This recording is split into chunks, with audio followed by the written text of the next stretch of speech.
I mix what I like, what I like, what I like, what I like, what I like.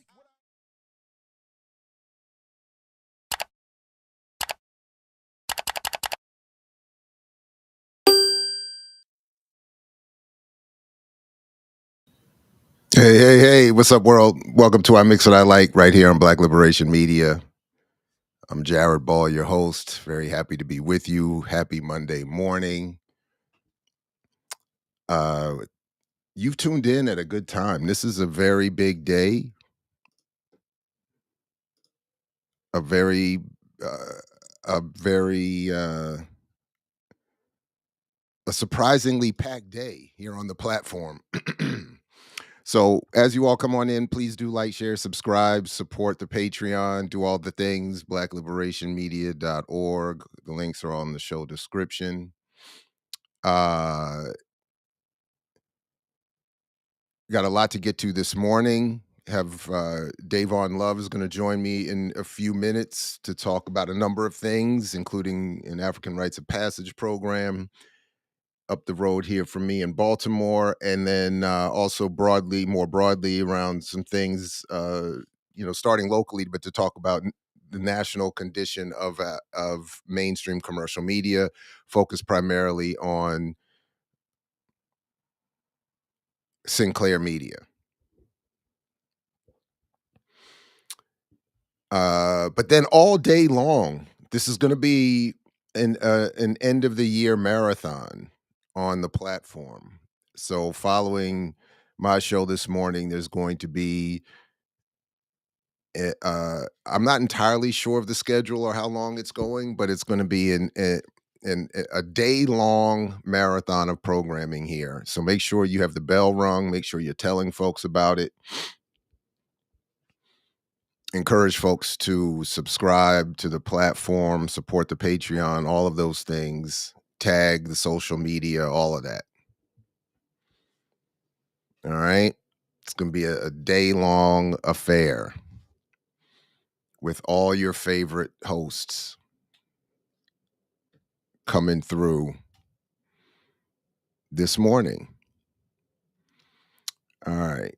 I got it. But before Dayvon gets here, he said he needed a couple of minutes after 8:00. And I said, that's fine because there's something silly I wanted to start off with that I don't want to oh, right. We had that issue last time. Let me adjust this here. Let me do this here and then just move that over here. And that should take care of the issue with the chat showing up. So everybody can see the chat on the screen.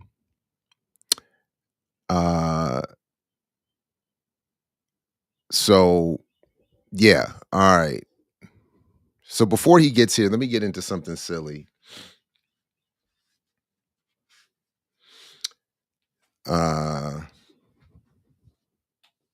That I thought I had seen this story when it first broke and but didn't follow it until the most recent update, the Chronicle of Higher Education. Actually, let me just wait one more minute here as folks come in. Again, big day here at Black Liberation Media, an all-day affair.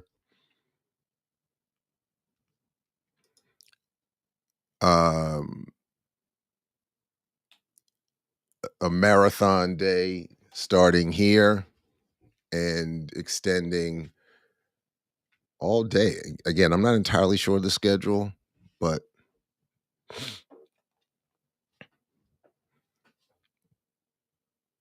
oh, what was the other thing? And then Dayvon Love from Leaders of a Beautiful Struggle is going to join me here shortly. And oh, just a couple of quick updates. So if folks are following things, again, as I've said before, if Monday mornings and Saturdays are basically enough for you in terms of what you get from me on this platform, it's all good. Stay right here. Enjoy yourself. No changes necessary. If You could handle just, put up with just a little bit more. You can check out what's going on over on my channel. The link is in the show description, and add a little bit more. But there's been some discussion. I followed up with some discussion of last week's show where I talked about Stewart Hall. And I saw some of the comments and some of the chat, which, usually the chat is on point, but sometimes the chat, I think, as we all tend to do from time to time, get into our own maybe egos, biases, preferences, and we lose sight of the context of what was happening. So, but that not that said, I saw the comments and I saw some of the criticism, and what unfortunately was not followed up with, like some of the criticism specifically around my apparently not engaging Hall's context of political blackness. Like nobody, other than taking shots in the chat, nobody sent me any links. Nobody came up on screen when I offered people to come up on screen and talk more about it. Some of the more hostile commenters didn't, at least. Some of you did, which was great. Uh, but there was no sort of comradely, let me follow up and help the brother out if I in fact do think he's lacking in something. It was just, let me just take some shots and keep it moving, which that is the true disservice. Not an honest attempt to engage one essay sent me by a professor who asked me to read it in advance of a conversation, as opposed to his whole body of work, right? But instead of sending me any links or supplemental materials or suggested readings or offering to discuss with anything further, it was just sort of, let me just take shots in the chat and keep it moving. But I did reach out to a few folks.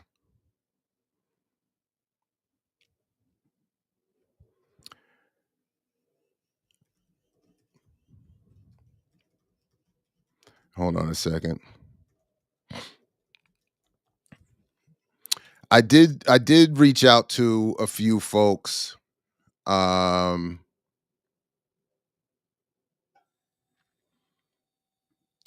where, because a couple of weeks ago, or well, a couple, I don't know, was it this past year, earlier this year? Now I can't remember. But there was Dr. Nathan Connolly at Johns Hopkins had convened this symposium on Stewart Hall, and a lot of scholars whose work has been, throughout their career, folks who knew Hall were there. It was great. I just sort of got to hang out and sit and watch, meet a couple people, and listen, and it was fantastic. So I reached out to a few of them, and I sent them the video I did the show last week, and I asked them, if you get a minute, check it out. And I got some pushback on this political blackness thing, and if you have readings or suggestions, please let me know.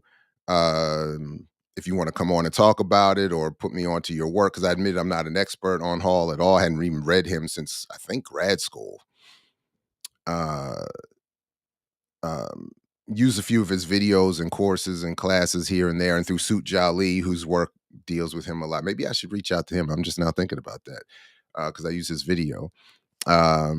See what he thinks. But I won't share their name yet, because I'm not sure if they want to come on to talk about it. But I will at least share this, what was written in part of their response. First of all, they took a shot because they know that they took a shot at my defense of Afro pessimism, which is funny. So maybe we'll talk more about that too. But they said here, I watched your video on Stewart Hall and Black popular culture argument, and I thought your commentary was compelling and really didn't see a lot to disagree with, except to say the Stewart Hall article has to be placed in the context of its time, namely early 1990s Black Britain, particularly Black London, and Hall is trying to explain, or at least validate, the endurance and innovations of Black popular culture, and sedimenting and augmenting the confident visibility of Black youth previously largely repressed in the cultural margins of British society.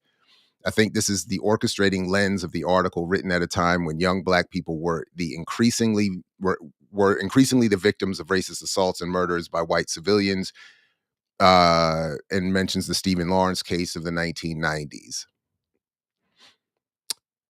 And then I'll just leave it there. So we'll see if there's more to discuss on that. But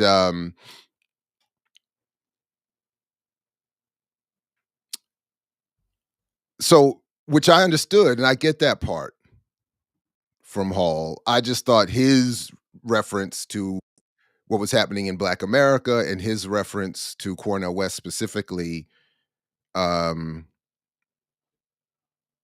and what he was saying about the role of culture and his criticism of Black American cultural critics, I thought was misplaced. So, but we'll see. Anyway, so but I did like I'm again I'm open to the criticism and the discussion, and uh and Elon, yes, it was. It was about political blackness. But again, if there's other errors that folks saw, see, this is sort of the point I'm getting at, though.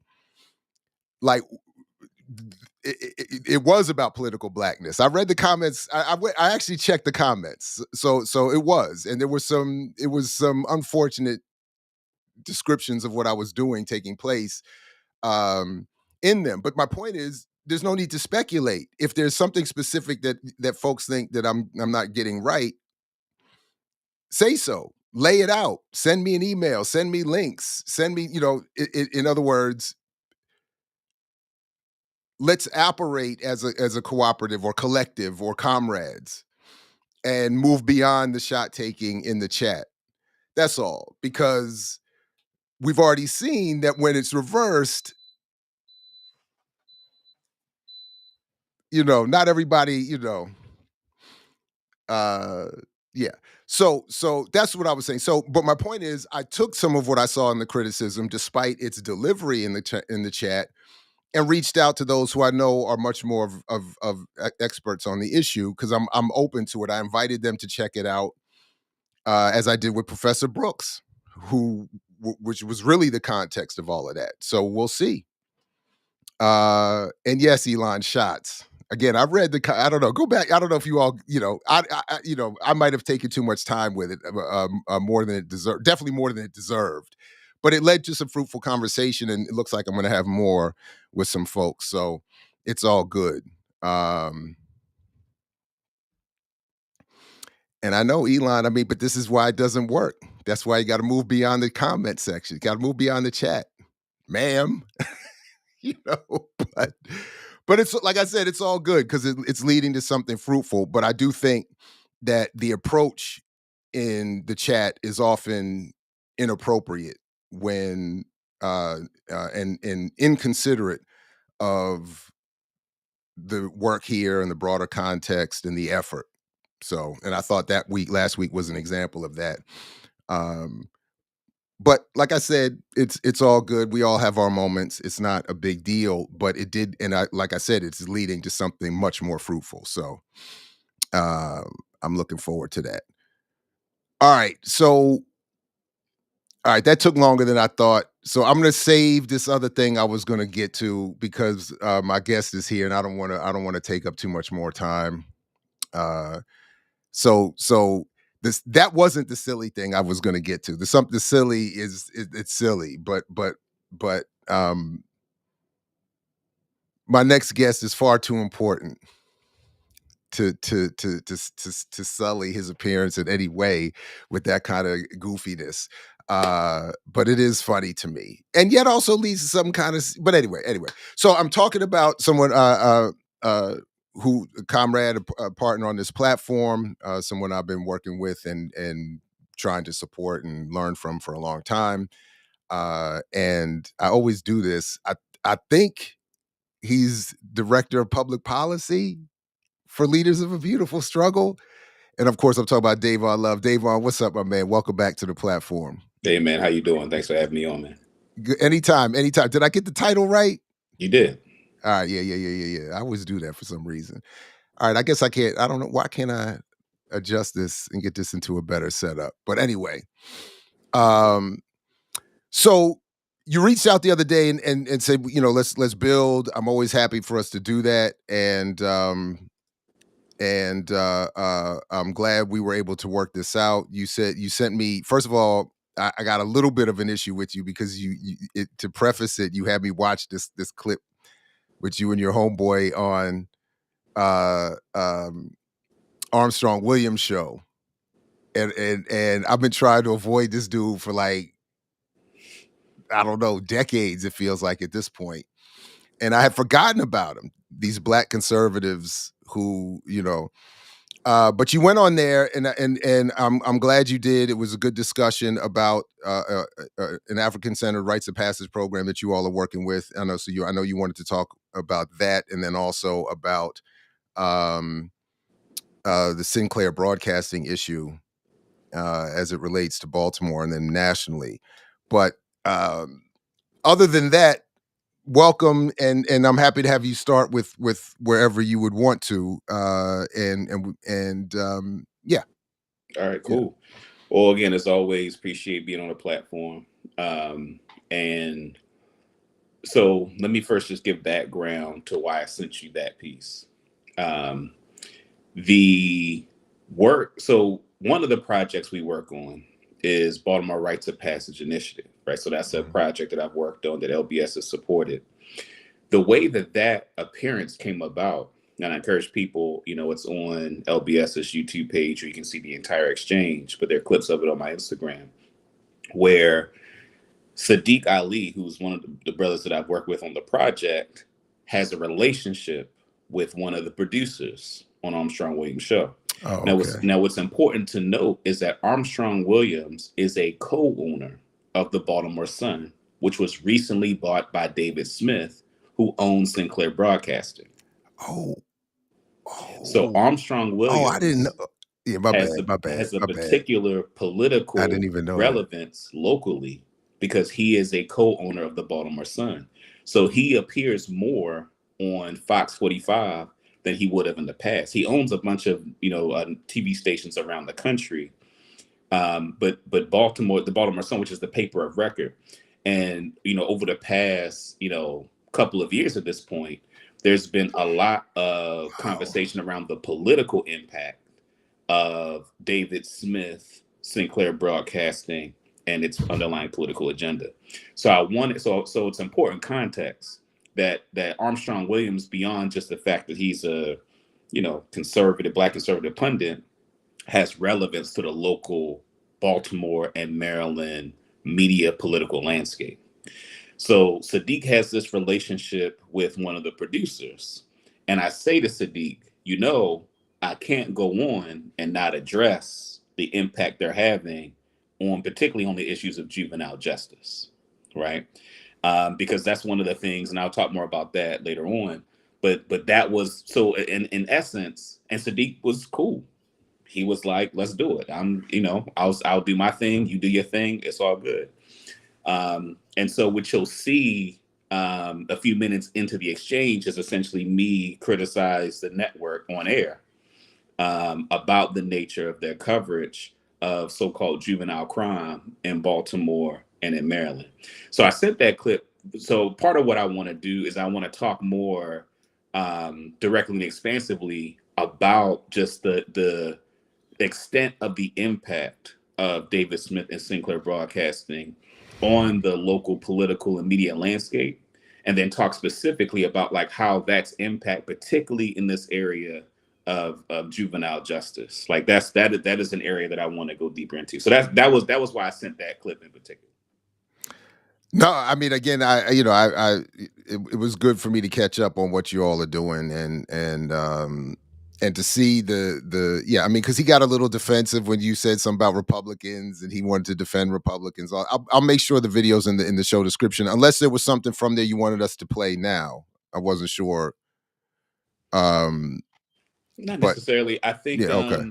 not necessarily. I think so one of the things that so here's what I'll do. I'll start with just kind of a general kind of 10,000 foot look at the political landscape and why Sinclair is so central. So I'll start with that. So I would say around 2020, 2021, there was a really stark shift in the nature of Fox 45's news coverage. Mm. For a lot of people locally, Fox 45, you wake up, it's on, it's the weather, the traffic, right? You might get a decent segment about some, fluff piece in the morning. And then you get your standard, news, Fox 45 at 5, at 10, at 11, whatever. Well, one of the things that I noticed and that others noticed was that Sinclair Broadcasting, particularly Fox 45, began to have a more clear politicization of their coverage. And that coverage actually began in some ways with the way that they were covering Marilyn Mosby, right? Now, when we think about Marilyn Mosby, and there are a variety of, perspectives and opinions on her, which, I've written pretty extensively about, I've talked about on this platform in the past. And one of the things that I've said in all of those different contexts is that, Marilyn Mosby is not a revolutionary, right? At best, a progressive Democrat.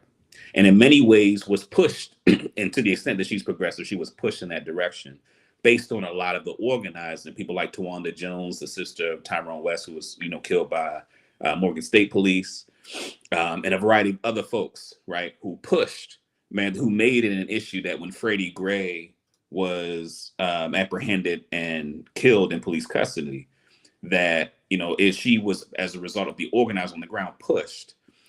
And so her role from a policymaking perspective was that she, as a prosecutor, was championing issues that the law enforcement establishment was against. So whether it was things like legalization of recreational cannabis, whether it was vacatur of criminal records of those whose testimony was based on corrupt police officers, whether it was pushing back against certain mandatory minimums.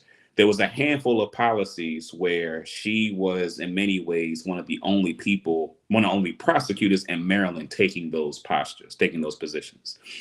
And so it was very clear Fox 45 began to run stories almost every day about Marilyn Mosby, right? And basically demonizing and criticizing her from the right.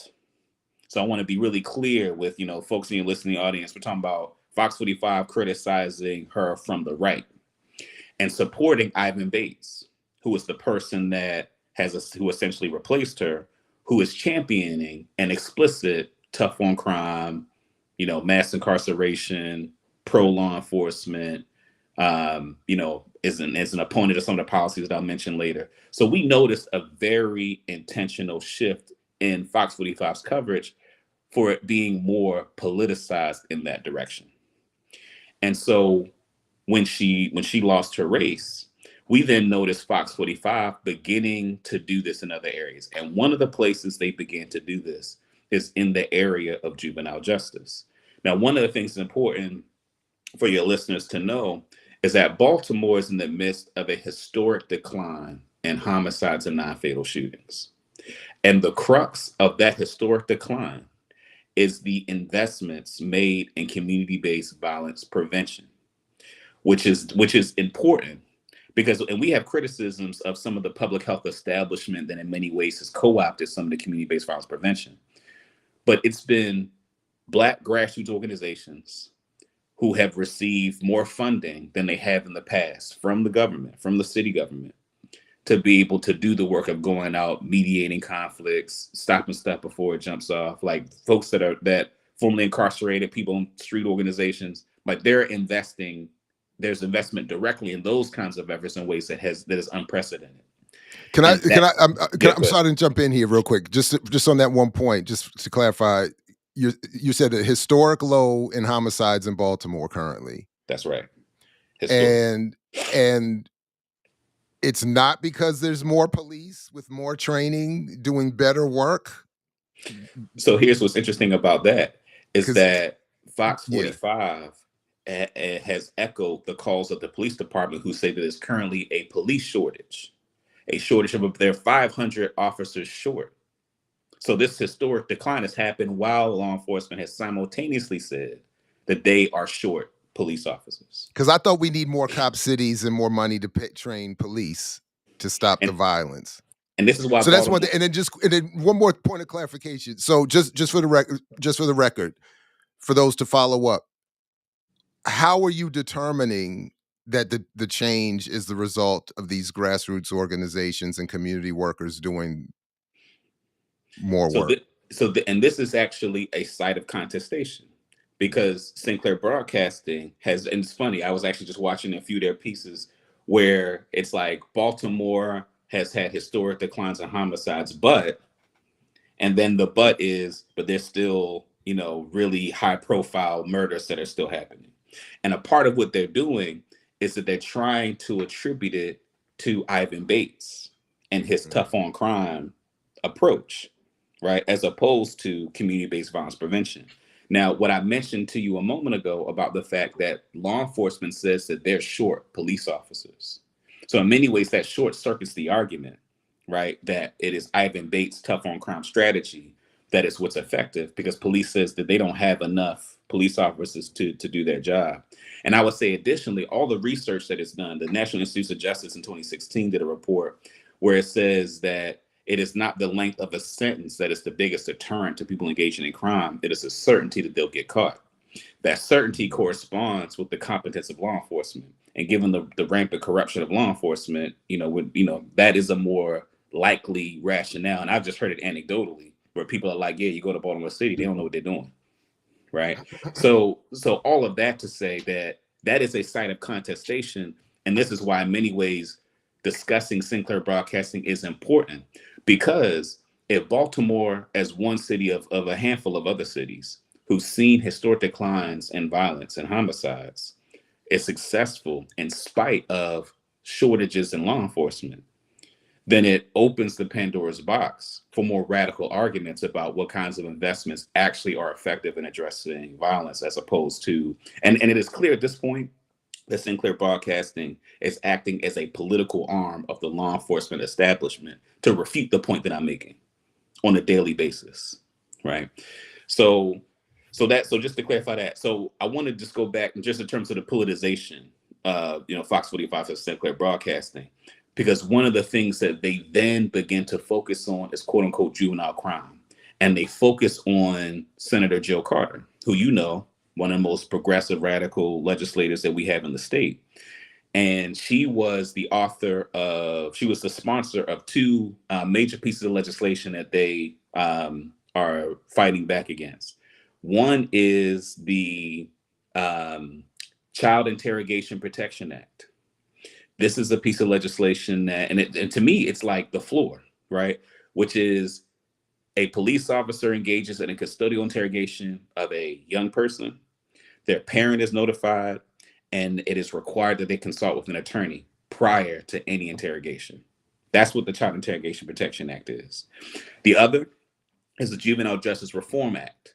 The Juvenile Justice Reform Act says that if you're under 13, you can only be charged with a violent crime, right? That you can't be charged, or you can only be charged with a violent crime. But the idea being that because young people were being, Maryland incarcerates a higher percentage of its children than any other state in the country except for Alabama, right? So it was an attempt to shrink the ability for the juvenile justice system to pull more young people in, right? So that was the Juvenile Justice Reform Act. Sinclair Broadcasting spent the majority of 2022 and 2023 attacking Jill Carter, essentially saying that her bills and her crazy left liberal, political agenda is making people unsafe, and attributing. I'm sure your audience remembers that Kia and Hyundai challenge, where there was that big spike in auto thefts, right? So it was like, yeah, because of Jill Carter, these bills make it so law enforcement can't hold kids accountable. And this was a daily attack against Jill Carter, so much so that it became like one of these major talking points that then the legislature in the last Maryland General Assembly put forward a bill to reverse some of that. So they left the Child Interrogation Protection Act alone, but they expanded the jurisdiction of the Department of Juvenile Services to incarcerate more young people. merely as a response to Sinclair Broadcasting's propaganda. And so one of the things that you hear on a daily basis is young people out of control. They're stealing. And what's crazy about it is that crime, young people committing crime constitutes at best 7% of all crime in the state of Maryland. But as a result, I've seen some reports. I think the Casey Foundation did a report. The Sentencing Project did a report that says that about 53% of the news stories on Fox 45 is about juvenile crime. So there's a clear I'm sorry political again. So agenda. 7% is juvenile crime in the state of Maryland, and 50 what? 3% of Fox 45's 53. coverage is quote unquote juvenile crime, right? One of the other pieces of context that is also important is that there was a time when the law enforcement establishment exercised dominance over both the House and Senate Judiciary Committee that makes criminal justice policy. What has happened over the past several years is that, my organization and many others, NAACP, ACLU of Maryland, CASA of Maryland, Jews United for Justice, a wide range of organizations have been able to push the legislature way more in a progressive direction than they would have liked.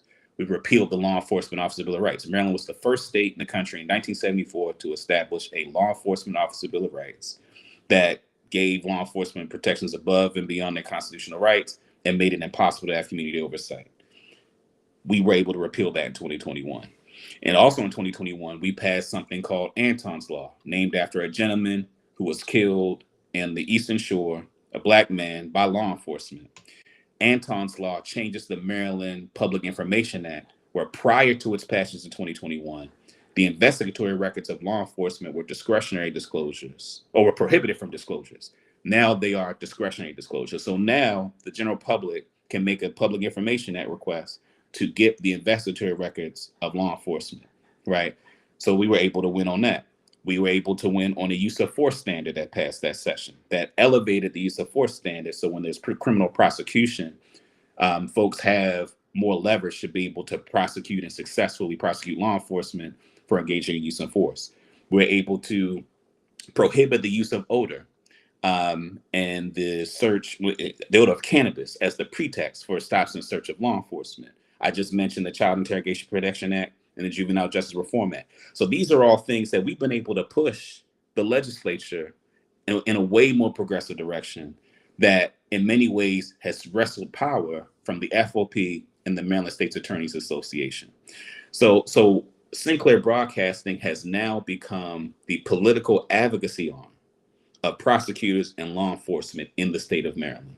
And so a part of what happens is that they're able, Fox 45 and David Smith, who's the owner of Sinclair Broadcasting, who also owns the Baltimore Sun, which is why Armstrong Williams is on Fox 45 and has a regular appearance on Fox 45, is able to essentially put out propaganda every day to put out pathologized notions of Black people to justify putting more young people in the juvenile justice system and in the adult prison system.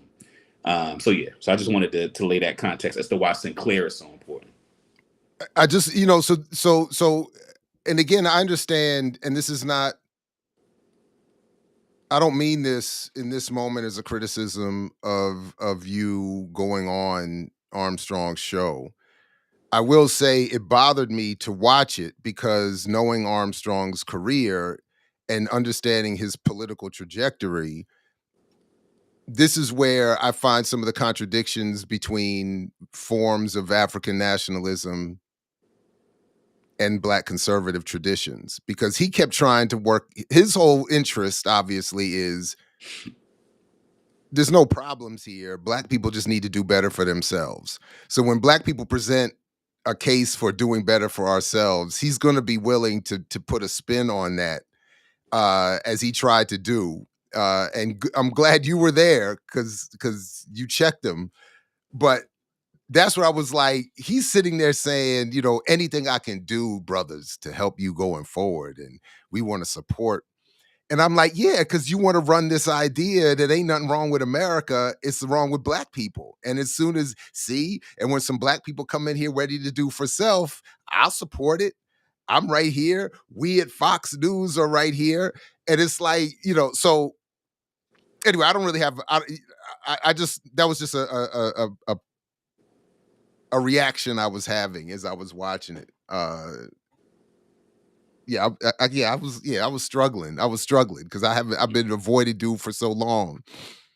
But I did, so yeah, I don't have anything other than that. Yeah. I mean, the only thing I'll Yeah, add to that is yeah. that this is a place where, on this issue of juvenile justice, this is a place where the some of our people, even those of us that are socialist Marxists, that have that take more serious political economy, this is a place where even some of our own people fall short, right?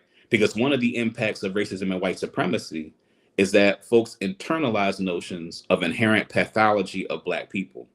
And one of the things that I've been critical of, some of the folks that we're engaged, who we're comrades with in the fight for juvenile justice reforms, many of them, in terms of the way, one of the places that they won't go in their advocacy, and this is something that I've had to say over and over again, a black kid with a gun to many people is scary.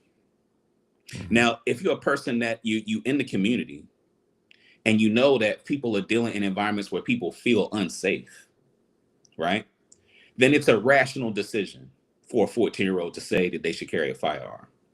Now, that's not me condoning it. I'm not saying that's the best thing that they should do, but it's a rational decision for a 14, 15-year-old to decide that they need to carry a gun. One of the things that ends up happening is, and one of the tropes that I hear repeated is nonviolent drug offender. But see, a part of the challenge here is that when it comes to black people, part of the impact of racism is a kid having a gun. They got to be a kid that's causing havoc, right? And people are afraid to make the argument publicly that, yeah, maybe that kid shouldn't have a gun, but I'm not going to say that they should spend a bunch of time behind bars because it's a kid with a gun. That's something that people are afraid to say in public, because a part of what that is, even if you think about like the drug dealer trope, those of us that are in the community, you know, people who sell drugs are like any other people. They just happen to be in an industry that was most accessible to them. They happen to be in an industry where they can't call the police to get their money when someone owes them money. So they can't call the police and say someone stole my stash, right? So they're having to It may have use, been the police who stole the right. stash.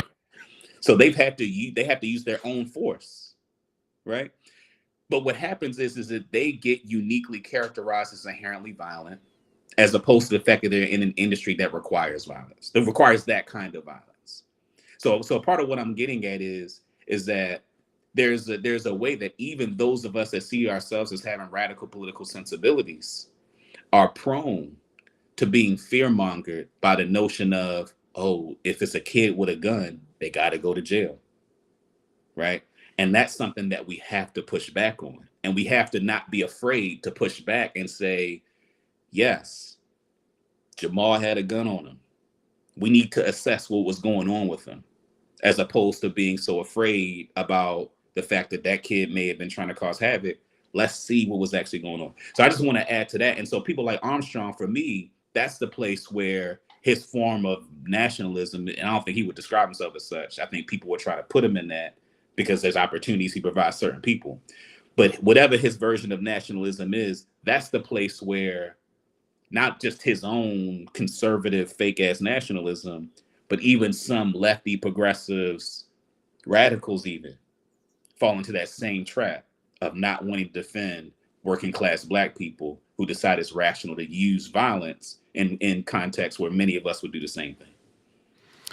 So just to this question here from S. Rashim, that was my point. I don't know if I've already answered this, but when you ask why is it in the interest of Fox 45 to promote the narrative of the inherent criminality of black youth, uh, it's if I'm wait now I'm thinking I misread it initially. it's in the interest of Fox 45 to promote the narrative of inherent criminality because they're representing a structure that wants to penalize it, benefit from it, demonize it, that benefits both in terms of the immateriality of white supremacist logic that black people are inferior, and the material logic is supported because they build prisons and juvenile detentions and create policy and increase funding for police, all based on this mythology of the black. I thought initially the question was asking why would Fox 45 promote black communities trying to help themselves, and that's what I was saying earlier, because they want to promote self-help as a response, um, Yeah. because it takes away from any structural analysis. Hmm. Um, but if we can, I do want to talk a little bit about the specifics of that work. I mean, uh, so part of your argument on the program, and I think just in general with rites of passage or anything regarding African centered or any sort of internal black community self sufficiency. Uh, but you so anyway, you talk about the point of the rites of passage program, talk about the program itself. And did I see in the picture correctly that so is Dr. Kemet Shockley back in town? Is he back up here, or is he just working in with the program from a distance? I saw him in the picture Hmm. in one of the articles about it, and that I in fact used in the thumbnail. Um, Hmm. so but I didn't. Is he back? Is he up here now? Or is he? So he's a so I'll start with that one first, and then do some of the Sure. other things. So um, one of the initial things that um, B-Row Baltimore Rights of Passage Initiative did was do a line of adult men who then would use some of the cultural technologies of African Centered Rights in their own programming, and Mm, then do a line with young people. So I was on the adult line, and Shockley was on the line with me, and then there was just a line recently of middle school age young people who went through a line under the under the line that I went through, and some of the Bibles that led that line. I'll circle back to go a little right deeper on. in terms of the specifics of the program. A couple other things I wanted to address real quick.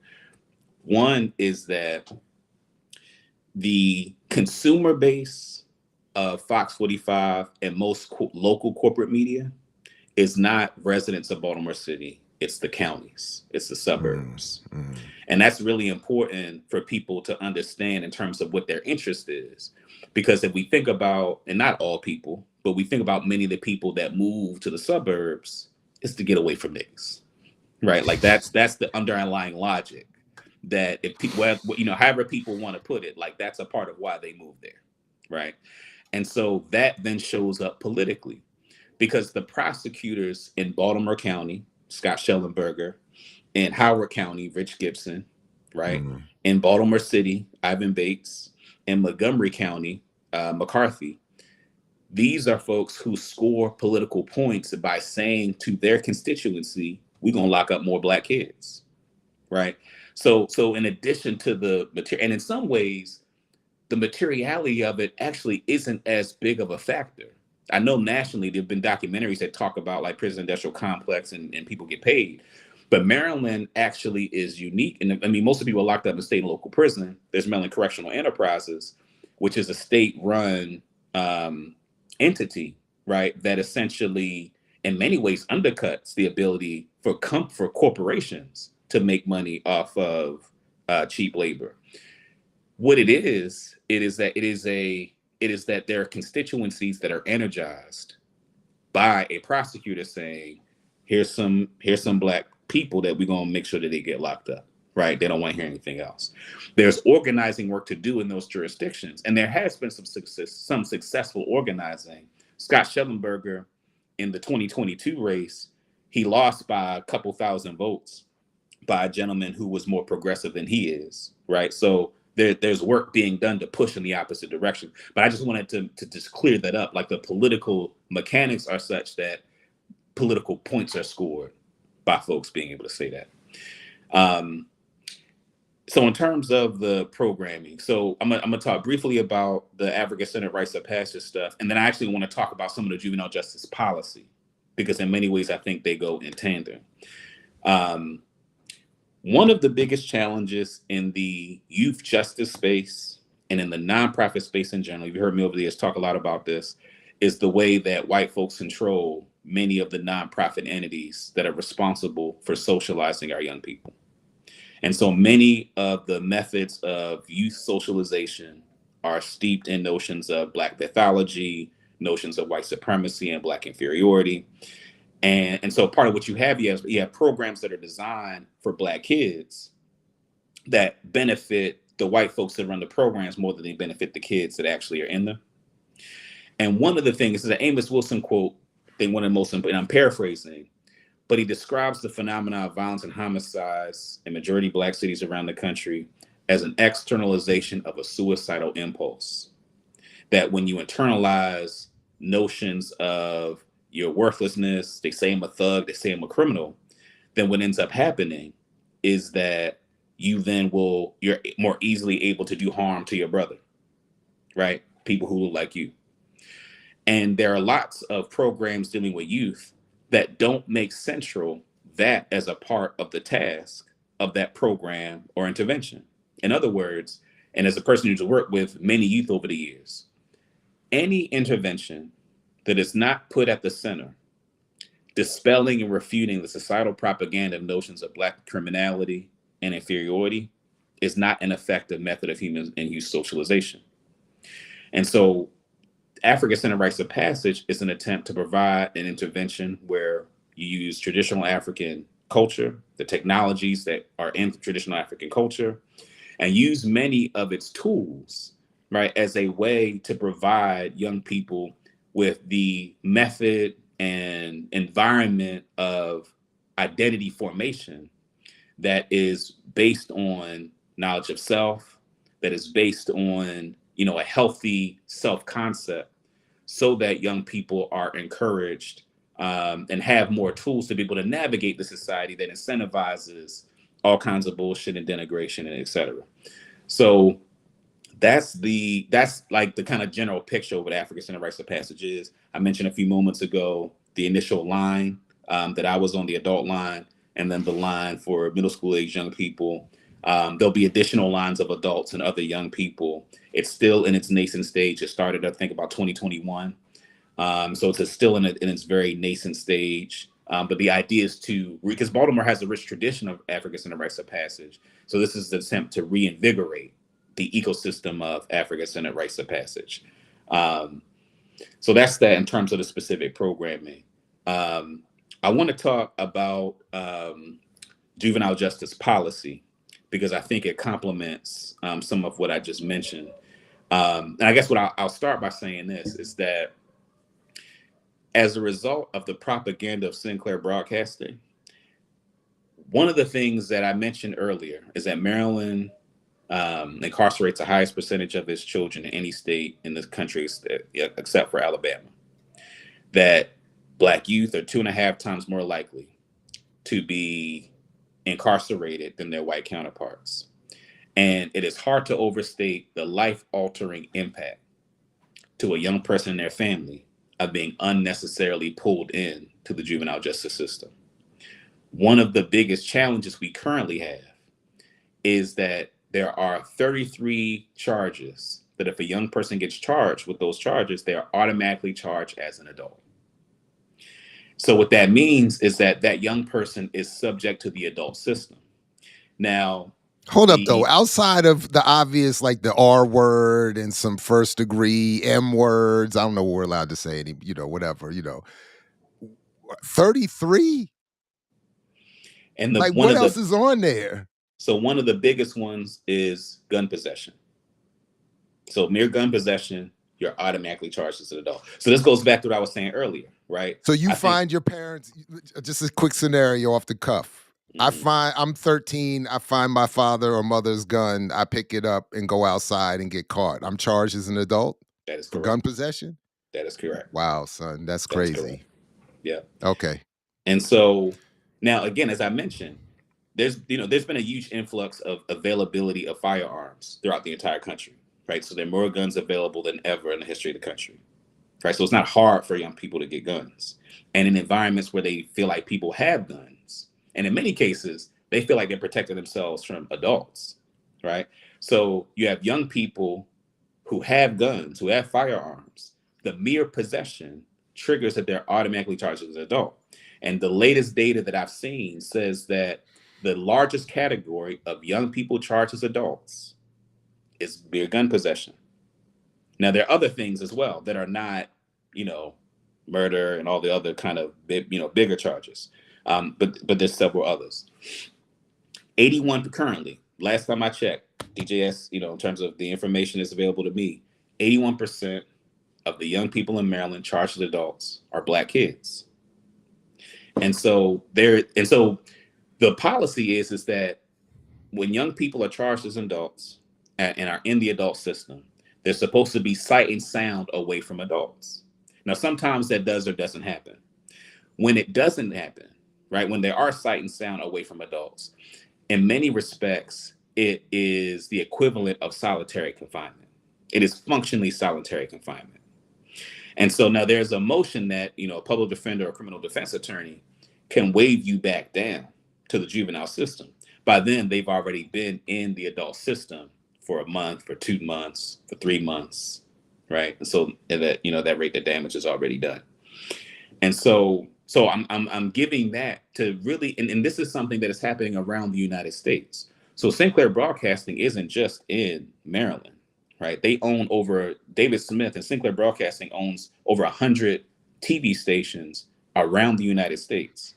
And we're seeing rollbacks in places like Louisiana, places like North Carolina, like there are places all over the country where this propaganda has been a key tool in pushing the propaganda. These kids are out of control. These kids have firearms committing crimes, and that it's being peddled over and over and over again to then provide the justification. And there are people who, when I have conversations, they'll say, well, Dayvon, what do we do about these kids that are committing crimes? And what I often have to remind them is that all the laws that are on the books that is needed to put a kid in jail for doing harm are already on the books. What Sinclair Broadcasting wants to do is to make it easier to bring more kids, particularly Black kids, into the criminal justice system. Let me tell you how strong the propaganda is. There's a gentleman who I consider a friend, a brother named TJ Smith. He has a radio show on WBAL radio. Went on his show to kind of, push back, because his station is one of those stations that are putting this stuff out. So I went on to push back. Appreciate him for having me on to do that. And on air, he says, Dayvon, the law from 2022 that you mentioned, the Juvenile Justice Reform Act, said that you could not prosecute young people at all under the age of 13. So they're doing carjackings and they're using these guns, and they can't be prosecuted. And I said, that's not true. That violent crimes can be prosecuted. Carjacking is a violent crime. So off the air, and so he's like going back and forth with me on the air.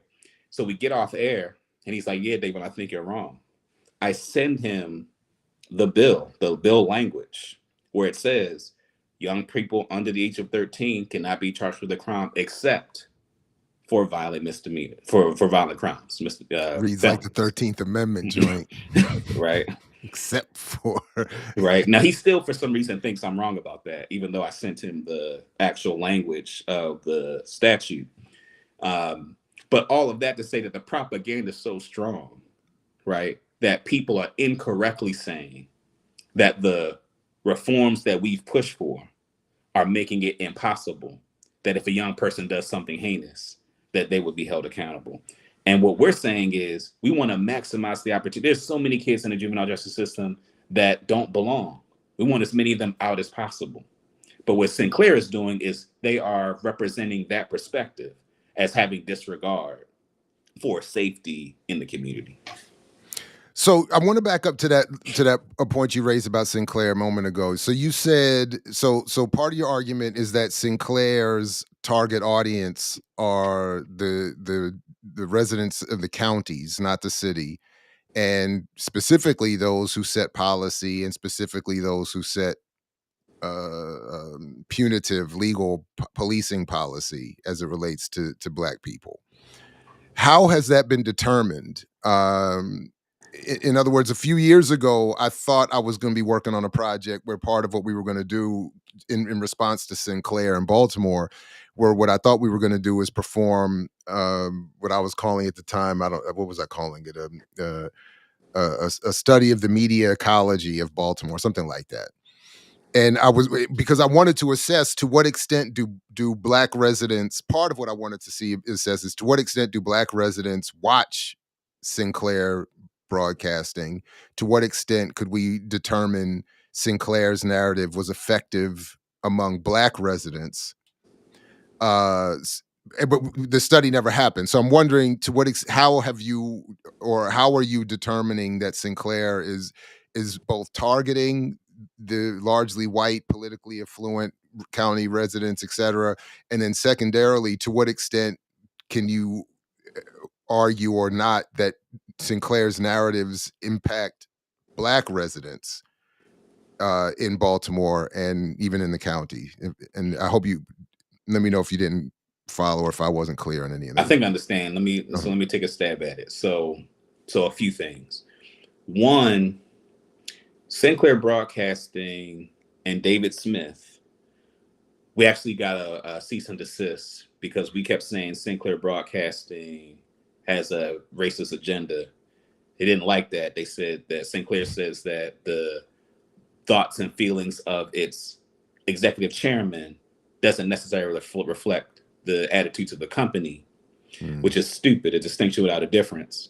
But you'll hear me say Sinclair Broadcasting and also say David Smith as a way to be, to appease them and, their, cease and desist. So David Smith and Sinclair Broadcasting were intentional about a few things. They were intentional about supporting a mayoral candidate. So former Mayor Sheila Dixon. Everyone who was paying attention, it's clear Sheila Dixon was Sinclair's candidate. That there was a ballot initiative, Question H. Question H would have reduced the city council in Baltimore from 14 districts to 8 districts. This was something that was almost exclusively funded by David Smith, who's the executive chairman of Sinclair Broadcasting. And $400,000 on this ballot initiative. Anyone who knows anything about ballot initiatives, people tend to just check the boxes, right? Well, we were, us and many other organizations, and even, some of the Democratic Party establishment joined up. Now, it's convenient because David Smith is a Republican.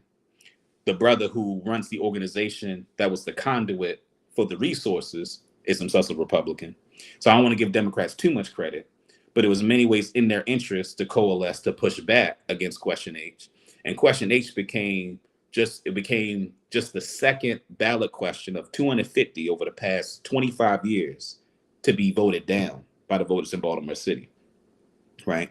So to me, that is an indication that Sinclair Broadcasting, in terms of its influence in Baltimore, is not that significant. In addition to the fact that Brandon Scott beat Sheila Dixon and, as the incumbent mayor is doing a second term, who clearly Sinclair Broadcasting also attempted to smear and to denigrate, right, for things that we would support, right? So, to Brandon's credit, he would not take on the, mass arrest policies of the previous administrations. He did invest historic amounts of resources in community-based violence prevention that I mentioned earlier. And these are all things. One of the things that Sinclair Broadcasting does is hit pieces on Safe Streets, which is one of those community-based violence prevention entities. So they're doing hit pieces on them pretty consistently. So all of that to say that Sinclair Broadcasting lost the local election. So to me, that's an indication that while there may be some pockets of support, Sinclair Broadcasting doesn't have the kind of political support on the ground in Baltimore City, right? Now, who are the people that Sinclair Broadcasting supports? Who are the people that they put on television very frequently? Scott Schellenberger, the Baltimore County State's Attorney, is regularly on Fox 45, and his opinion is privileged. Ivan Bates, who is Baltimore City, right? Now, Ivan Bates actually supported Sheila Dixon in the mayoral race, right? So he put his weight behind the Sinclair candidate, right? But again, Ivan Bates is a part of the Maryland State Attorneys Association, with Schellenberg as one of the major figures in that, right? You have someone like Rich Gibson. He's another person, Howard County State's Attorney, who is also someone who Sinclair Broadcasting puts up to articulate its perspective, right? So all of that to say that I think it's clear that Sinclair, and let me add this too, is that a part of how I'm so clear about the political agenda of Sinclair Broadcasting, you know that when you hear certain language or you hear certain types of, when you hear certain content, that it's like you only would know about that if you're paying attention to certain policies, right? So the Child Interrogation Protection Act, it's like to focus so much on the Child Interrogation Protection Act and to constantly put on people saying that it should be repealed, which is what Rich Gibson says, which is what Scott Schellenberger says, which is what Ivan Bates say. The three of them say that the Child Interrogation Protection Act that I mentioned earlier should be repealed, right? These are prosecutors of those surrounding counties, right? So again, I want to, so a part of, in terms of your question, it is extremely clear.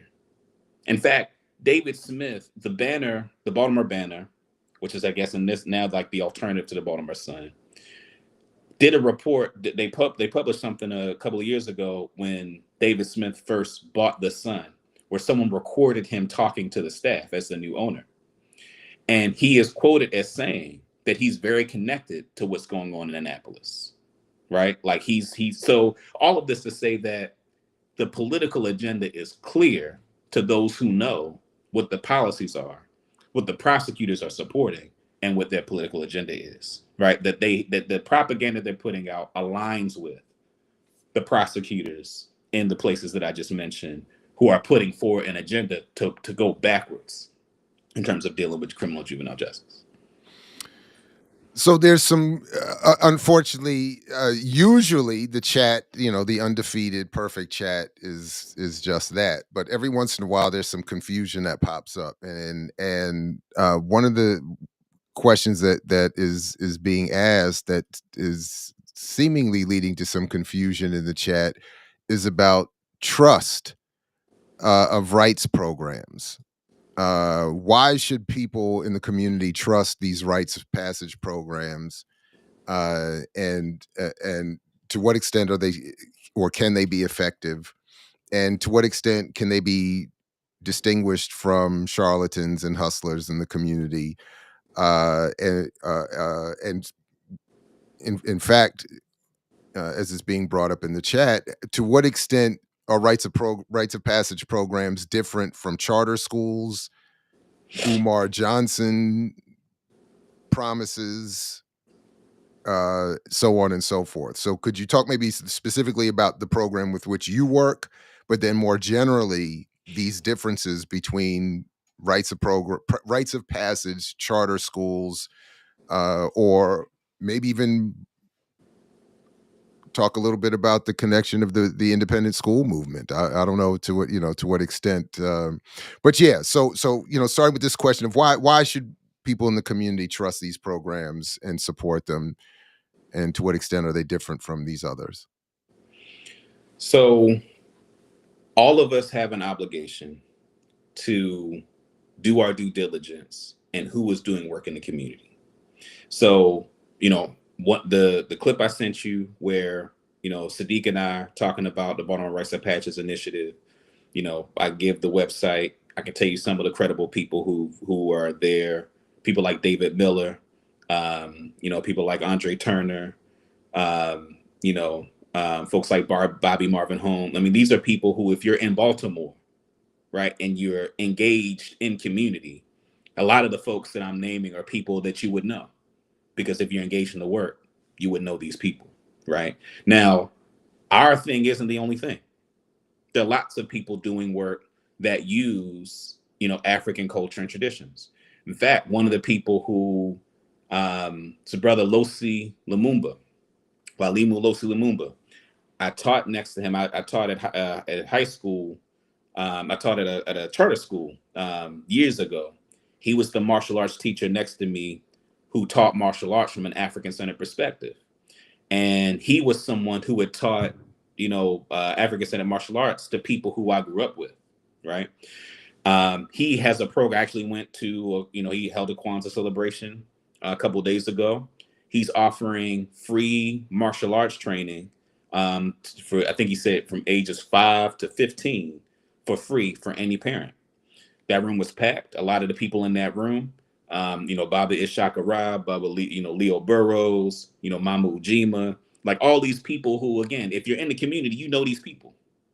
So what I would say to the question is, we can't let Umar Johnson make all Pan Africanism and all people saying they're going to do Pan Africanism programs to make them all out to be that. And there's no easy answer. There's no easy silver bullet to, you know, this program is going to be a program that's 100%. I vouch for Baltimore Rites of Passage, right? I mentioned before the line that I went through. I mentioned the young people that went through it. Some of the young people that went through it are people that I know personally, right? People who are young people that I would not recommend folks to it if it wasn't solid. But that's me, right? So I'm just saying that again to say now it's either that or we're gonna let our enemies continue to socialize and train our young people, right? And for me, that's not an acceptable alternative. We got to do the work of building the programs to socialize and train our youth. Um, and so yeah, so that's how I respond to that.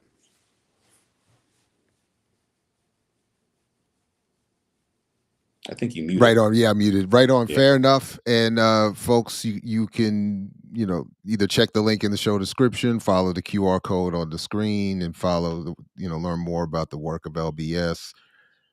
Uh but uh uh but yeah, good. I appreciate that. There were a couple other questions that whoops, I didn't mean to do that. That I saved. Let's see. Sith Lord is asking, is there a way to expand African rites of passage to integrate Black youth that are not men? Most of the rites of passages that I'm familiar with are centered on a specific Black gender. Uh, So I mean, yeah, there are rights programs. So all the rights programs that I'm familiar with are gender specific. Um, and many, the history of rites of passage. Now, there are legitimate criticisms that folks can have about, criticisms of the gender binary, those that are LGBTQ, right? There are some rights formations that are um, not healthy for that, and some rights formations that are healthy for that, right? That are gender specific. So that's also something that I would advise people to be diligent about, which is to, um, check that out, right? And if you're in a context where you feel like, it's not healthy in terms of the notions of manhood and gender, and I know in the rights network that I'm in, we've openly had these conversations, like openly had conversations about like the role of gender variance in, human socialization that's gender specific. So yeah, so I think so all the ones that I know of are gender specific, the rights programs. Now there are other programs that use and that are rooted in African culture that are not necessarily rights programs that are not gender specific. And I know plenty of those, right? Um there's the African American Children's Museum, Sankofa Children's Museum in Park Heights, right, that has programming with young people. Um, there is BMX, Black Men's Exchange that does programming. I just mentioned Losi Lumumba, who has a program for young people who it's not gender specific. Roots of Scouting, Mr. Leo Burrows has a program, Roots of Scouting, which is like an African centered form of Boy Scouts. So I guess that is gender specific. But there are a wide range of programs that use African culture that aren't rights. But again, to the question, I'm not familiar with rights programs that are not gender specific. yeah. And then aside from gender, you've already mentioned that in terms of age, there's also some diversity in terms of programming, right? It sounds like there's programs for older folks, uh, and is that the same as what it sounds like you went through with a program that sounds like the training for trainers, or is it was it just an older form or a form designed for older men? And yeah, Baltimore Rites of Passage was designed to synergize a lot of the rights programming that had been happening over the years and to try to systematize it. So yeah, you're right. There was like an adult line first, and then young folks, the middle school folks. I went through. I didn't finish, but I went through. I mostly finished a adult rites of passage of a men's society here in Baltimore, Egbe Kokoreen. Right, there is a women's rights, an adult women's rights, Sankofa Emma, which is actually across the state. It's not just Baltimore; it's across the state. So yeah, so there are also adult versions of that as well. Rights is something. There was a time in the 80s and 90s when it was very prominent. It was extremely popular. Um, I have theories as to the decline of its popularity. The primary aspect of my theory is I think as white people began to profiteer off of doing youth engagement, pushed out rights because white people can't do rights. So that's kind of the tagline of my theory as to some of its decline in the 2000s. So yeah. that's interesting. My initial thought would have been that a decline would have been connected to the rise of nonprofit funding, which may be another way of saying what you Same just thing. said. Yeah, Hmm. because yeah, ain't no money. Even white foundations that want to fund black-led organizations are not interested in African-centered rites of passage programs. Hmm. And in fact, Mhm. the first major funding that Baltimore Rites of Passage got was from the Baltimore City Children and Youth Fund, which is something that we actually helped to establish for the purpose of being able to fund initiatives like this. How about that? And this is for unknown in the chat. I couldn't help it. They're clearly new to the platform. But no, nobody is claiming that John Hope Bryant and black capitalism is here to save any of us. In fact, we have, I think, led the way in demonstrating that we think the brother is wrong. So I Yeah, just think that's it's weird. funny. Yeah. The chat could be hilarious. Um, so yeah. Uh, okay, good. Right on, right on. That's good to know in terms of the differences in programs. And then I just saw Sinclair's headquarters in Baltimore County are in Hunt Valley in the Cut, where it's nice and safe. That's funny. Hmm. That's funny. Hmm. Um, yeah, no, okay. Yeah. One of the things that I want to also say, that I think is, I mean, and it's something that you and I talked a little bit about this off air, is that um, it is extremely important for folks to be politically engaged where they are.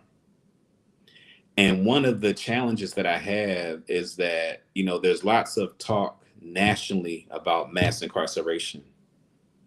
And if you want to fight the forces that are actually perpetuating it, right? The folks that I've named, and there are many others, are the folks that need to be gone after. My challenge is that I don't see enough leftists, progressives. I don't see enough of them actually challenging these folks in real life. Mm, I see people opining about issues of mass incarceration and taking up issues that in some ways are obscure to the point of challenging the actual forces that drive mass incarceration. But it's like Sinclair Broadcasting is driving mass incarceration in Maryland, right? The Maryland States Attorneys Association is driving mass incarceration in Maryland, right? Like, and I'm gonna just go ahead and say it, like Ivan Bates is the result, in some respects, of some folks, particularly the Keith Davis Jr. folks, right, of supporting, formally and informally, Ivan Bates against Marilyn Mosby, who again isn't a radical, but was challenging all many of the policies that I'm describing. And I don't see any of those folks fighting against Ivan Bates and these people that's driving these policies, that's sucking more of these kids into the criminal justice system. And it's frustrating.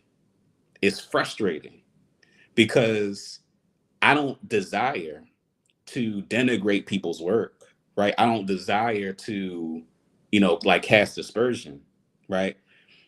But the level of work that it's taking to push back against this regime that was emboldened by Ivan Bates being there, right?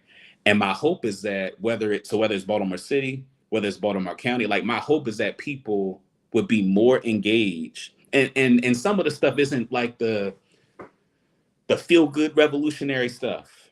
You know what I'm saying? It's like I want to smash imperialism too. You know what I mean? I want to smash capitalism too. You know what I'm saying? But it's like how we get there is we got to do stuff on the ground where people can feel the impact so that when people hear we want to smash capitalism, it's coming from people that like, oh, they're actually engaged in work. Like they're actually doing stuff that impacts stuff that's happening on the ground. And I just get really frustrated because I just find, uh, you know, a lot of the conversations to be unserious. And that's both folks that have appeared on this platform and just in general, like just across like so-called progressive media, radical media. It's super frustrating, and in many ways, it feels very lonely. In many ways, being some of the few folks with our politics that are actually a threat to these forces that are ramping up mass incarceration, for example. So I don't know. I just needed to say that out loud, on this platform. I And I want appreciate to it. debate people who disagree. And I've borne witness to you inviting that and it being ignored. So I appreciate. Um, I also appreciate because I'm gonna talk about this later another time. But because I was just asked to I just suffered through watching Michael Eric Dyson on Brianna Joy Gray's show, and that's triggering for me. And you know um and I say that to say that I think my interpretation is that part of the issue is that yes, may be some disagreement with you, but there's also recognition that you are a competent defender of your position with some debate experience. And I think that it hasn't been said to me, but my suspicion is that some of that is intimidating. And I, so that's why when because having sat there and watched Dyson saying what I know to be nonsense, but not being able to, in my ability to prove it in that moment and to lose the debate space over it. I'm like, damn. So I could see why people would be like, I'm not messing with Dayvon. I'm not stepping out there to get now. What I have also thought of doing is because I am in many ways, admittedly foolish. One thing, could I competently, or could I get to a point where I could competently defend an opposing view that I don't necessarily agree with, uh, and and and and engage this debate with you if for no other reason, political education. Um, and I suspect that some of it falls around, because I know some of it came around with the Keith Davis issue. That some of it, it falls around what feels like a sort of a problem more broadly around single. And I know this isn't the case with those involved, but it becomes like it feels like a single issue voting issue, situation again, where people's views of Mosby related to Keith Davis, and I honestly don't know the situation well enough to know if they were right or wrong, but because of their views of her vis-a-vis that issue, they may or may not have been able to see more broadly her impact uh um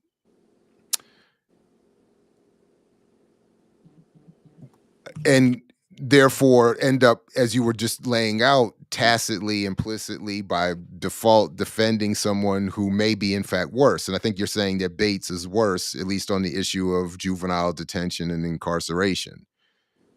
Did I follow that part correctly?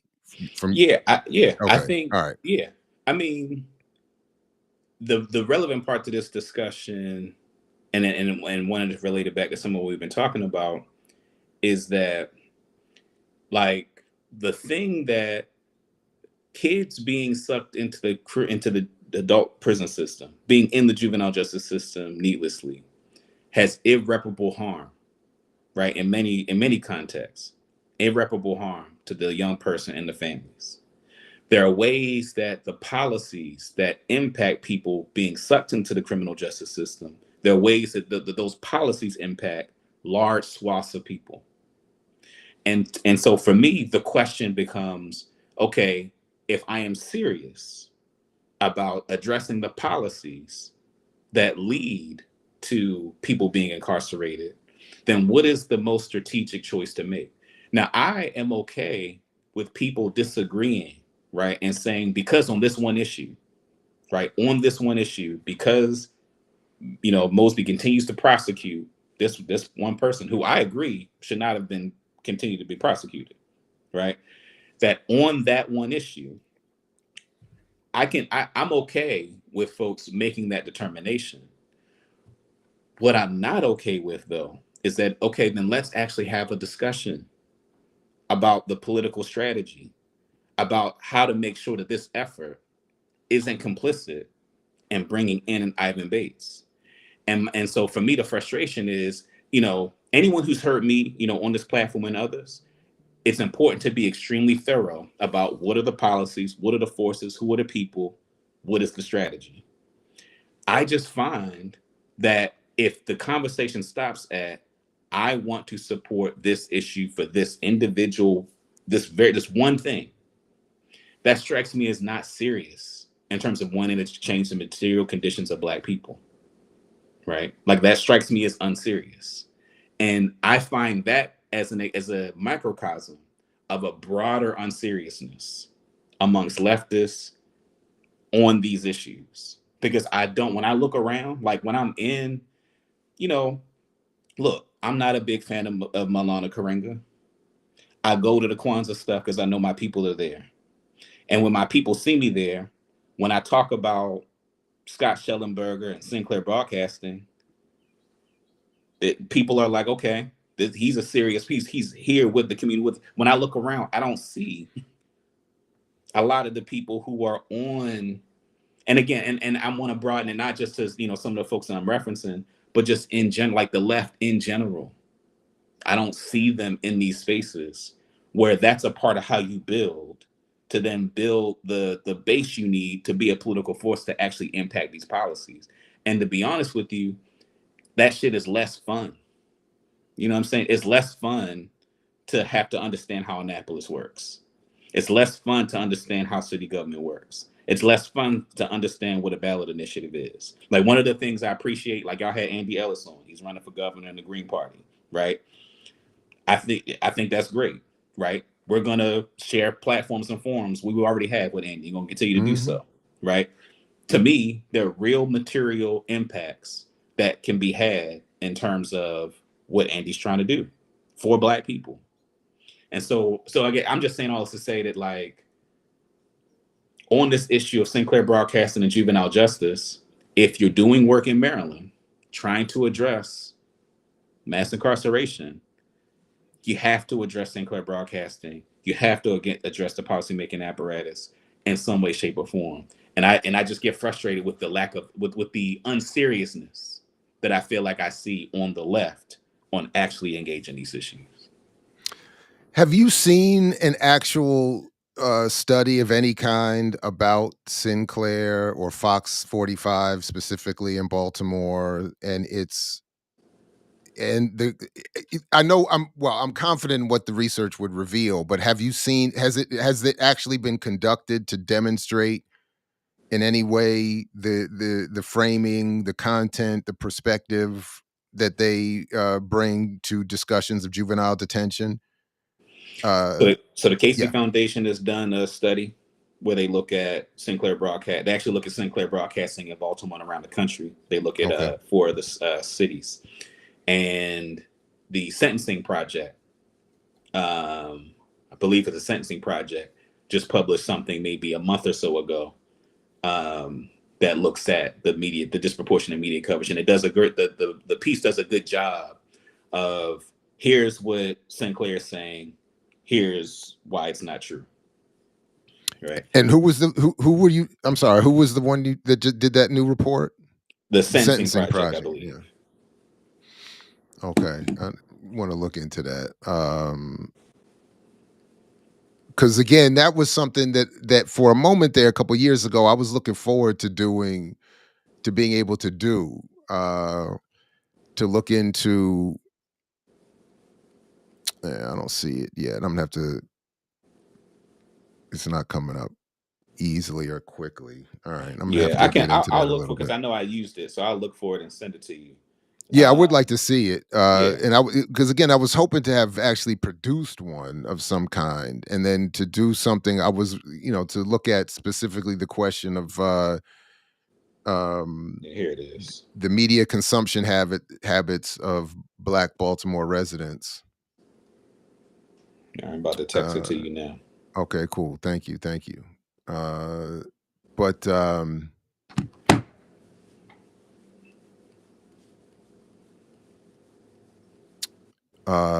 okay, cool. Let me see this thing here. Yeah. So anyway, while I'm pulling this up, is there anything that else that you wanted us to get to this morning? I just want to, yeah, make sure that Well, I'll say this while you're yeah, doing that. yeah. So as I mentioned, one of the things that's a major piece of our legislative agenda in 2025 is stopping the automatic charging of youth as adults. So that's going to be, one of our major um, policy thrusts for this coming legislative session. The idea being, you end the automatic charging of youth as adults. All of them start in the juvenile system. If a prosecutor feels like they need to be waived up, they can put a motion to waive them up. Right now, currently, if they're automatically charged, they can be waived down, but by then they've already spent a bunch of time in the juvenile Mhm. justice system. Young people that are in the adult system by law are not entitled to school or any mental health supports. Whereas in the juvenile justice system, they are entitled to schooling and mental health supports. Um, as I mentioned, one of the biggest, the largest category of those automatically charged as adults is for gun possession. And so a couple of things. One is it's going to be extremely important for the folks on this platform when we send out action alerts to send stuff to the legislators that are listed. And I want to talk just for a brief second about just why that's important because it can seem like a small thing when a legislator sees 30, 40, 50 messages. I, as a person who's been doing legislative advocacy at this point for 13 years, when they see me, they're like, all right, Dayvon, what you want? I'm seeing all these emails. So there's little leverage that happens as a result of it, right? And one, this is kind of a brief aside, but I think is helpful in terms of people understanding just our approach to politics. One of the things that I am most proud of is that the source of power that LBS has comes not from proximity to white people, not from any sanctioning from any major mainstream institution. It is from Black people. It is from primarily a strong base of Black community support that we are able to weaponize against political leadership. Political leadership has seen the consequences of our ability to weaponize that. They've seen it electorally and otherwise. So there's certain meetings that I'm able to get. I'm able to get meetings with the Senate president, with the speaker, with the governor's people in a way that's different than many other advocates, because the traditional approach to advocacy is you get close enough to somebody in leadership, you hope that they take up your cause and they become your champion. Well, my relationship to political leadership is one of leverage. They'd rather have a conversation with me and negotiate and see if there's overlap, as opposed to having us to bludgeon them, right, with our political base of power that we have. And so I say all that to say that something that's extremely helpful to us is when folks send those messages, when we put out those action alerts. It helps to further substantiate the political threat that we put forward as the basis for our ability to make these things happen, right? So that's one thing I want to say. Like, it's extreme. It's for people who really want to support, like sending those, especially if you live in Maryland, that is extremely important to, when we send those action alerts out, to send those to those committees and to those legislators. The second thing I would also say is that I think in people's individual spheres of influence, and this is something that I feel like, is a big part of your work, Jared, which is like, we need to have more critical conversations about the media that people consume. That the politicization of local, because part of the impact of Sinclair Broadcasting is that they're bringing other media outlets with them. So I mentioned Sinclair Broadcasting and Fox 45, but WBAL Radio, right? Channel 2 or 11, Channel 11, actually, right? Locally here in Baltimore. I don't know what the equivalent is in other places. Baltimore Sun, which is the paper of record, which is owned by David Smith, who owns Sinclair Broadcasting, right? So they're dragging the media ecosystem in this direction. And so critical analysis of the media is going to be extremely important, because what they have been able to do, as I mentioned before, is to put out propaganda, and then people are walking around saying, yeah, these kids are able to just do what they want, right? So I would say those two things are the things that would be extremely helpful. Yeah, no, I know it's at this point it's outdated, and I wonder if any of it's been taken up in this sentencing project study. But that McChesney study from some years ago, or reference study, that showed basically all the news in Baltimore emanated from one source. That it was that you would the media environment. I'm overdoing it, but the media environment was so collapsed and incestuously owned that even where people would think that they're getting independent reporting or getting stories from this outlet or that outlet, those stories originated from the same source often. So you would have something appear in the Baltimore Sun, and then it gets picked up by radio and this blog and that one and this one, and people are like, "Oh, well, we have all this diverse environment." And no. And then now, when you even say that David Smith owns the Baltimore Sun and Fox 45, the result of a policy signed into effect by a Democratic president in 1996, uh,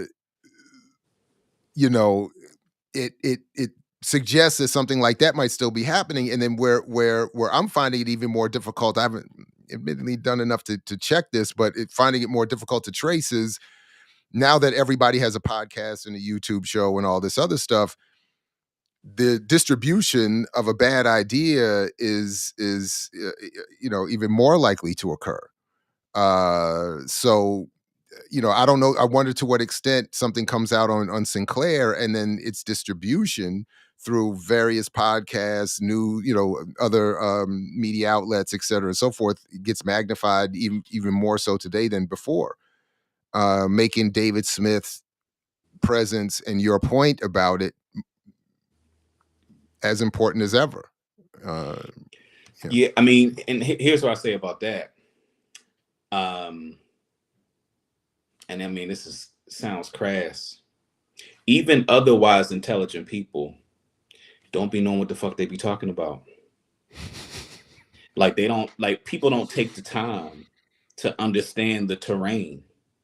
So then people then are reliant on these news stories from these small number of outlets because folks aren't doing the work to understand what's going on. Right? It's less fun. And I think that's a big part of why and I've been saying a bunch of names. I'm not going to say this one. There are people who are in media locally who are people that I like personally who don't know what the fuck they're talking about. They don't know what the fuck they're talking about. And people, so on this issue of juvenile justice, right? It's like the difficulty isn't so much like, I mean, part of it is ideological, but a big part of it is like people don't know enough about any of it, right? To talk intelligently about it, to even to counter what's being said. And I think that is what exacerbates that problem. Yeah. Well. All right. So again, as we start to sort of head towards a close, let me again invite you to bring up or get to anything that I haven't led you to or that you wanted to reiterate. Let's see. There's one question that I saved. Can Dayvon speak to disability and rites of passage? How do you account for the range of abilities and rites of passage from cognitive, emotional to physical? I don't know if you're situated to answer that, but I thought I'd bring it up. Um, yeah. Rites of Passage is a broad array of, there are lots of different organizations that do rights. So there is no like one general way that that is applied. Many of the people that I know who do rights programming have an educational background, and many of them, are conscious of, ability as one of the vectors for looking at one of the vectors of looking at rights. Just as a very small example, it's not huge, but it's like a very small example. You know, one of the brothers on my line, has one arm, right, Mm. and was fully in with us, right, and it was second nature. Now he's super independent, so he's not somebody who like he's 2 years older than me, so he's super independent. You know what I mean? But to the extent that any adjustments needed to be made, it was second nature because you got a bunch of educators and people who work in that environment in the room, right? Now that may not be characteristic of all rights people who doing rights, but I would suspect that many of the people who do rights have some kind of educational background, and people who are in education, ability is something that special ed, all kinds of developmental disability, physical, like these are all things that you have to deal with anyway if you're engaged in any kind of education. All right, right on, right on. Okay, we got another one here. Do you Davon, do you use rites of passage as a site for political education and organizing? Thanks again. Yes and no. Um, yes, in the general sense that when I'm present or when I'm in those when I'm in those environments, people tend to, just because of over the years all the work, the track record, people defer to my perspective politically. I think that one of the biggest mistakes that I think the left makes is that I think the left likes to lecture people. They like to try to make people believe a thing, and I think having discussions is good.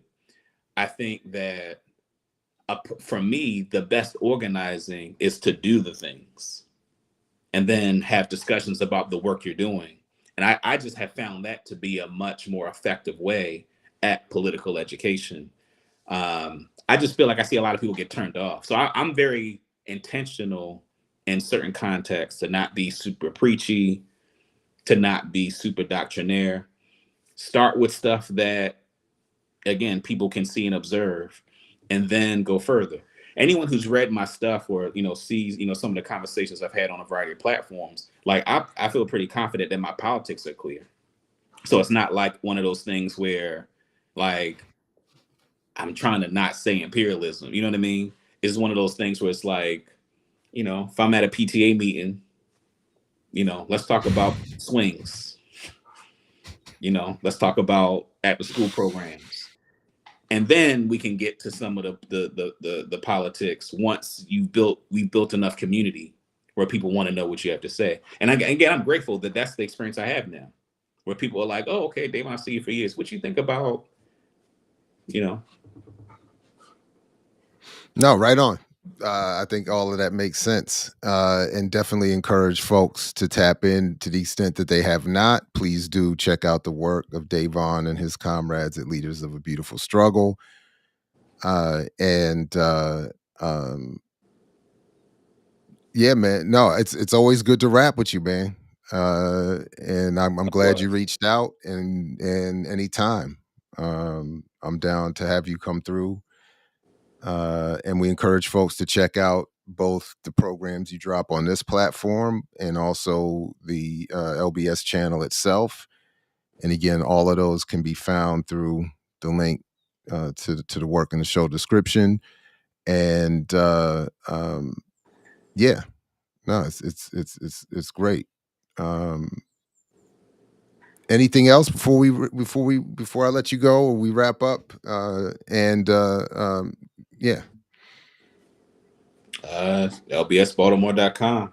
yeah, Become a sustainer if you yeah. can. Become a sustainer. We're not a nonprofit. We're LLC, and that allows us to unapologetically go at the political establishment. I don't have to preface statements by saying, we're nonpartisan. We can go right in. And so people being sustainers helps to, support our work and being able to have that level of independence. So if you go to our website, become a sustainer. For Leaders of a Beautiful Struggle. And then you mentioned Baltimore Rites of Passage Initiative. If that's if that's something that more suits you, something that you want to that aligns more with what you want to support, Baltimore Rites of Passage Initiative. You just search that. I'm sure you'll put that in the show notes and Mhm. go and support that work. We're actually recruiting for a new line, an adult line. Um, in fact, now that I'm thinking about it, I actually think the application's already in. So look forward to seeing an adult line coming through, but keep up with all the And work. that's how it works. You have to apply. You Yeah, have yeah, yeah. And I think the application is up for this adult line actually. I think it was up back in December. So there's going to be okay. a new line pretty soon. But yeah, just to, support the work of Baltimore Rites of Passage. Um, that's something you're inclined to do. Right on. All right, my man. It's always good to catch up with you. Thanks again for coming through. Uh, and peace to you and your crew, man. Thanks a Yes, lot. sir. Catch up with Appreciate you you, man. soon. Yeah, All anytime. right, all Take right, man. care. Yep. Peace. All right, everybody. Big salute to Davon and LBS. Please do check the work. Greatly appreciate him coming through. And what I also think it does is allows me a couple minutes here. I'm going to take a quick, got to take a quick bio break, but don't go anywhere because I'm going to come back and get into something silly real quick before we get out of here. And then just as a quick reminder to encourage you all to stick around uh, because the platform is going to be chock full today. So make sure you have the bell rung and make sure you invite folks to come join you. So anyway, quick break. Don't go anywhere. I'll be right back in just a couple seconds here to wrap up. I mix what I like.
All right, everybody.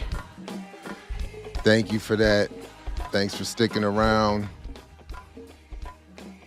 Doesn't look like we lost that many folks, but please do because come back because at 10 o'clock and throughout the rest of the day, there's going to be a lot more programming on the channel. Um, so, all right, let me quickly get to. I just let me just get this out the way. So many more serious things obviously happening in the world, but others will get to it and we'll revisit some of the more serious stuff another time. Although this isn't entirely this story is not entirely unserious, but I admit is that our chancellor in a porno? In his final months as chancellor of the University of Wisconsin at La Crosse, Joe Gao posted on the internet pornographic films of himself and his wife. What was he thinking?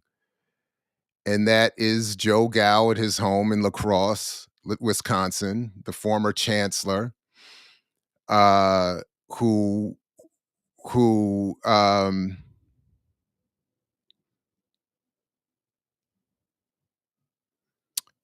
where is oh, first of all, hold on a second here. Why do I still have that up there?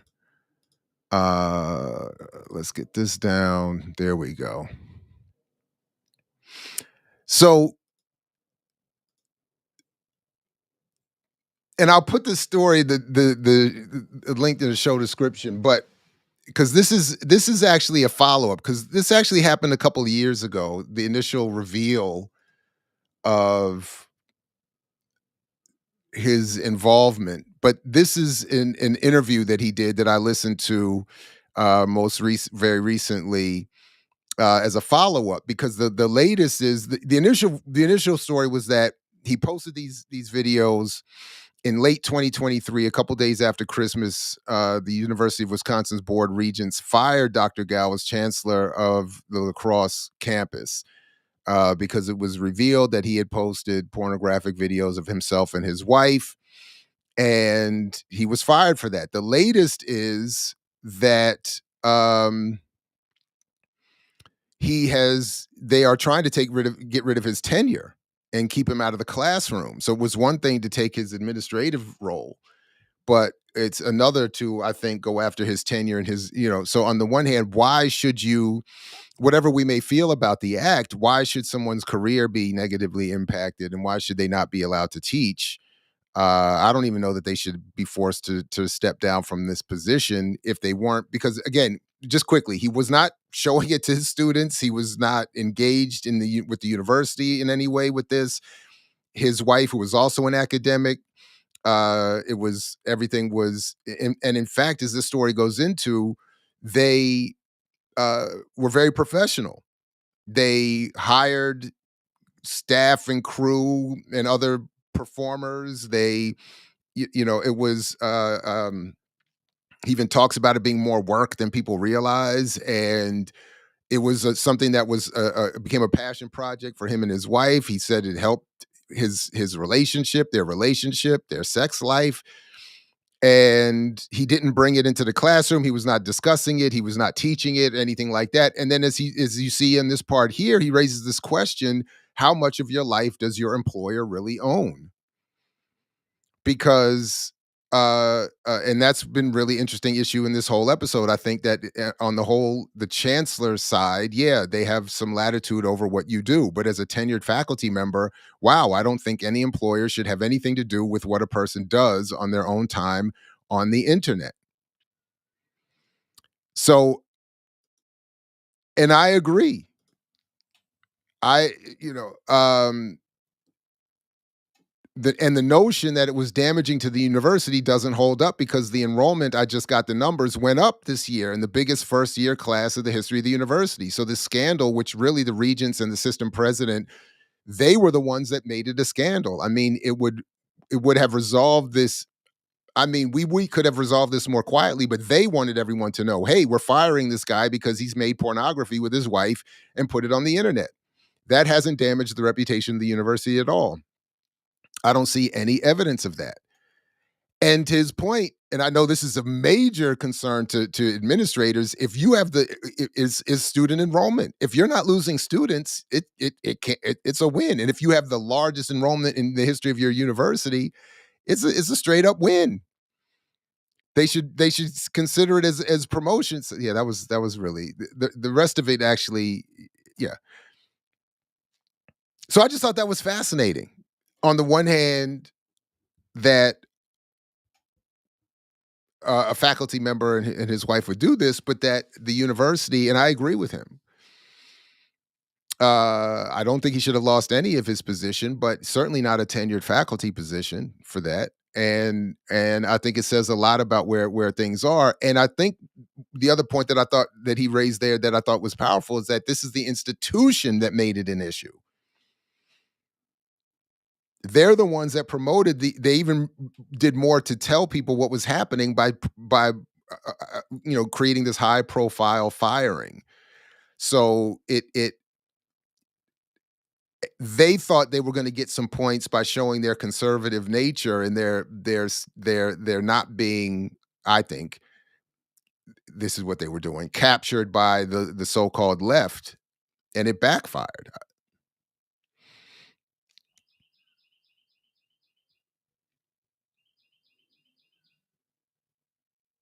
I mean, so uh yeah. So anyway, that was it. That was just something. So I didn't want, again, we don't have to take up Davon's time with that discussion, or really anybody's. But I just thought that was a fascinating and somewhat disturbing story. Um, that I'm glad the Chronicle of Higher Education followed up on. Uh, could be. This is a good point that they probably had some previously existing beef, but it shouldn't be relevant. Even if I don't like the guy, even if I disagree with the guy, this is not something I think you should be. Yeah, you heard the birds out. The birds are loud out in these tree-lined streets. Um, well, they weren't even keeping in Rao. They weren't keeping it academic. They kept it private. It was separate. He wasn't. They weren't bringing this into their academic work or to their classrooms. Yeah, shout out to the Howard County Birds, no doubt, no doubt. They're out here doing their thing this morning. Oh, you don't have to worry about me. You don't have to worry about yeah. I'm on the more clothes movement. And this is why I'm saying politically, I'm on the opposite end. I'm like everybody go online and put on another layer of clothes. Don't take anything off. Go online and put on another layer. Add clothing. That would be. Do they have an OnlyFans for that? Where you come on screen dressed and put on more clothes? Maybe that's how I'll try to get paid. I'll go out there and be like, come on screen fully dressed and just put on more clothing.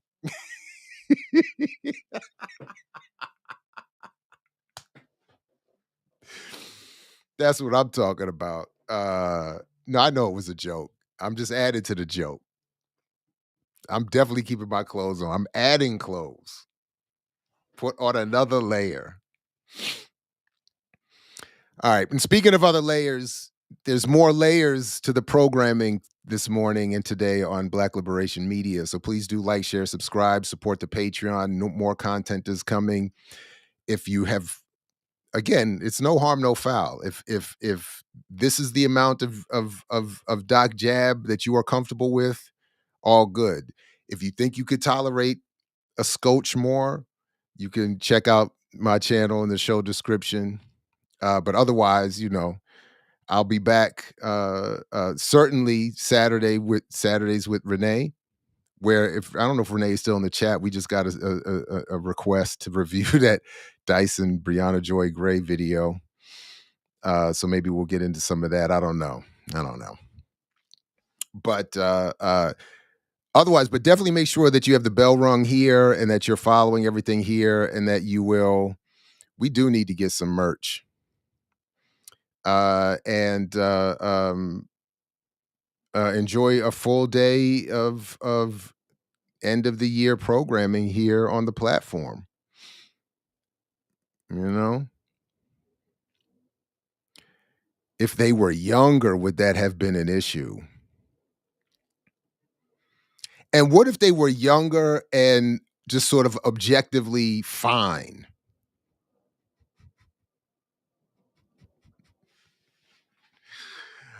No, everybody put on another layer of clothes. No matter where you are or what you're doing, put on another layer of clothes. I know I got to get my money up. I'm telling you, as soon trust me, let me find out. I'm gonna do some research today. Let me find out there's an OnlyFans audience for fully clothed men putting on more clothing.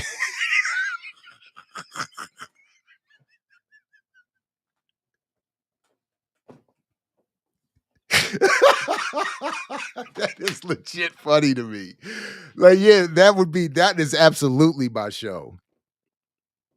That's more clothes with Jared Ball. Another layer with Jared Ball. Mm. About to get paid. Only clothes. That's what I'm about to get paid. You about to not ever see me again. About to be too rich for this platform.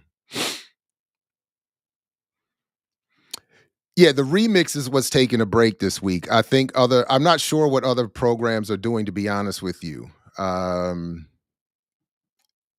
We are gonna have a Saturdays with Renee. I know part of it was going to be where we just take your questions and comments and get into or whatever. But we'll see. But yeah. But again, if you have the bell rung, you get all the notifications and all of that, and you'll be good. So just do that, and you don't have to worry. And speaking of not worrying, I'm gonna get out of here so I don't have to worry about messing anything up with the schedule.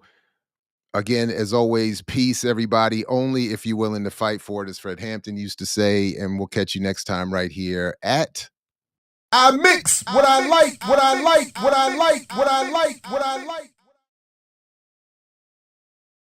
And what do you sacrifice? Calm, kindness, kinship, love. I've given up all chance at inner peace. I made my mind a sunless space. I share my dreams with ghosts. I wake up every day to an equation I wrote 15 years ago for which there's only one conclusion. I'm damned for what I do. My anger, my ego, my unwillingness to yield, my eagerness to fight, that set me on a path from which there's no escape. I yearn to be a savior against injustice without contemplating the cost, and by the time I look down, there's no longer any ground beneath my feet. What is my sacrifice? I'm condemned to use the tools of my enemy to defeat them.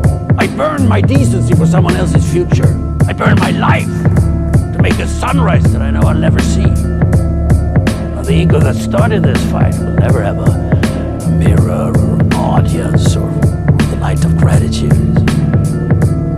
So what do I sacrifice?